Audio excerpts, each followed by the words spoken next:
Pastor, Bapak Ibu, saudara-saudari yang terkasih, selamat pagi. Masih semangat? Sangat semangat. Terima kasih. Saya ketika pertama kali kemarin tiba di gereja ini, lalu tadi perarakan dari luar sampai di tempat ini, masih merasa grogi berada di tempat ini karena saya sudah tidak ingat lagi kapan terakhir kali saya ke sini. Sepertinya mengikuti misa terakhir kali di Paroki Baras itu ketika masih kecil, ketika kami umat wilayah selatan kalau mau Paskah, kalau mau Natal selalu pakai trek dari sana ke sini untuk misa.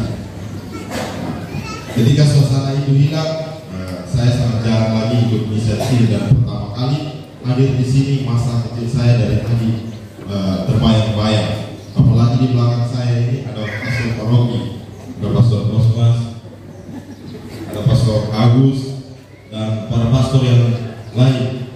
Dan itu kemudian saya melihat bahwa perjalanan hidup itu terasa begitu singkat, terasa begitu cepat. Ada banyak hal yang berlalu begitu cepat dan pada akhir hari ini saya merasakan sebagai sebuah syukur. Awal pertama kali saya masuk seminari itu ketika berada di Kesawan, dan kalau kecil itu kan biasanya kita dibahas sudah mengenal pastor, tetapi cara mengenal pastor itu cara untuk mempersiapkan diri menjadi pastor itu tidak tahu bagaimana, kecuali cara untuk tombak sawit, cara untuk minum moge, cara untuk ikut trek, cara untuk ikut ke pabrik, itu semua kita tahu, tetapi cara untuk menjadi pastor itu tidak kita ketahui. Bukan karena pastor tidak memberitahu ya, tetapi karena waktu itu memang kalau ketemu pastor sebagai seorang anak kecil itu, anak kecil berdiri sebelum ketemu dengan pastor, takut duluan sebelum berkata-kata dengan pastor. Akhirnya sebagai seorang anak kecil yang pada waktu itu mungkin orang tua saya takut kalau kemudian saya berbuat nakal atau apa, saya diasingkan ke Mesawa.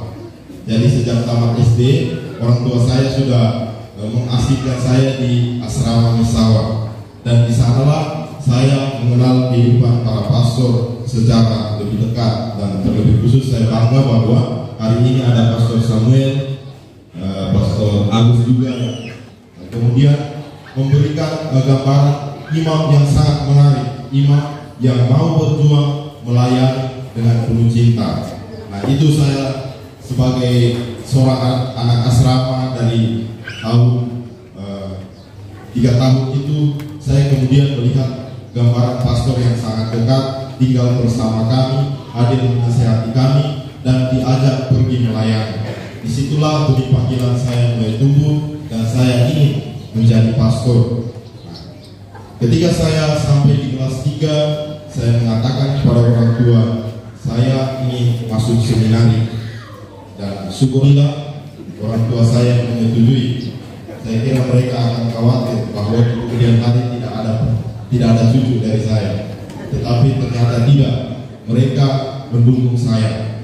Maka pesan pertama untuk kita sekalian, kalau ada anaknya yang mau jadi pastor, mau jadi frater, mau jadi suster, jangan dihalang-halangi, itu dosa berat. Itu pesan pertama. Lalu yang kedua, agar orang tua di Baras itu tidak sakit hati, maka masukkanlah anak-anaknya ke asrama Katolik, baik itu asramanya suster, asramanya frater, agar mereka mengenal para frater, para suster, para pastor. Ya, itu khususnya di Mesawa ya. Kemarin saya pulang dari Mamasi itu, lalu bangun pagi, kami istirahat di Mesawa, lalu bangun pagi, Pastor Yos mengatakan bahwa di asrama itu sisa 7 orang. Nah, muka-muka di sini nih banyak alumni dari asrama Mesawa. Jadi saya harap ya kebiasaan kita di tempat ini di Paroki Baras itu kembali dipraktikkan agar tumbuh juga panggilan-panggilan seperti yang kami terima ini. Lalu ketika saya sudah dinyatakan lolos masuk seminari pada tanggal 14 Juli 2010, saya masuk seminari bersama 50 orang rekan. Dan saat ini kami yang ditabiskan menjadi imam sisa 5 orang. Lalu banyak orang mengatakan bahwa banyak yang terpanggil, sedikit yang terpilih. Bapak Ibu, saudara-saudara yang terkasih, setiap orang itu dipanggil, tetapi yang menjawab panggilan untuk menjadi pastor suster itu hanya beberapa. Tuhan memanggil setiap saat, tetapi ada saat di mana teman-teman kami yang 45 mengatakan bahwa jalan panggilan kami ternyata di tempat lain. Dan sampai hari ini kami masih mengatakan ya terhadap panggilan kami. Dan itu semua memperoleh kekuatan dari doa orang tua, teman-teman angkatan, dan seluruh umat yang berada di paroki kami masing-masing. Bapak Ibu saudara-saudari yang terkasih, saya memilih moto panggilan saya, kamu telah memperolehnya dengan cuma-cuma, karena itu berikanlah dengan cuma-cuma. Saya merefleksikan hidup saya sebagai sebuah pemberian. Ketika saya sehari sebelum saya ditabiskan, orang tua saya itu dan orang tua para pastor yang lain kami berkumpul di Kuskupan, lalu dikatakan seperti ini: jangan pernah mengharapkan apa harta benda dari anak-anak Anda yang telah diserahkan kepada gereja, apalagi mengharapkan cucu. Itu yang dikatakan kepada kami sehari sebelum tabisan. Lalu saya kemudian merefleksikan bahwa saya tidak mungkin membalas semua kebaikan Tuhan yang diberikan kepada orang tua, keluarga, dan siapa saja yang saya jumpai.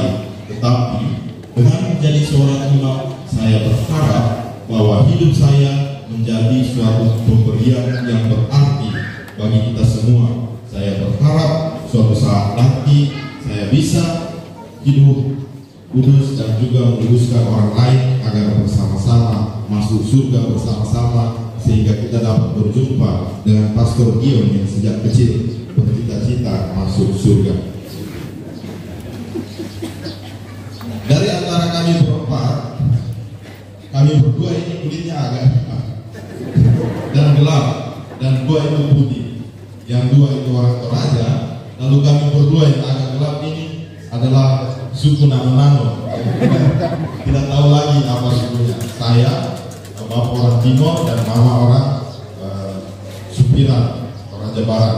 Lalu Pastor San ini bapaknya orang Ede dan juga mamanya orang Toraja.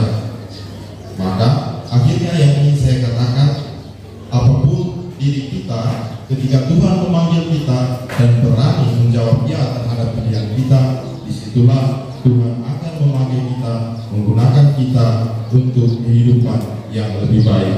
Doakan kami supaya mampu setia hingga akhir. Amin.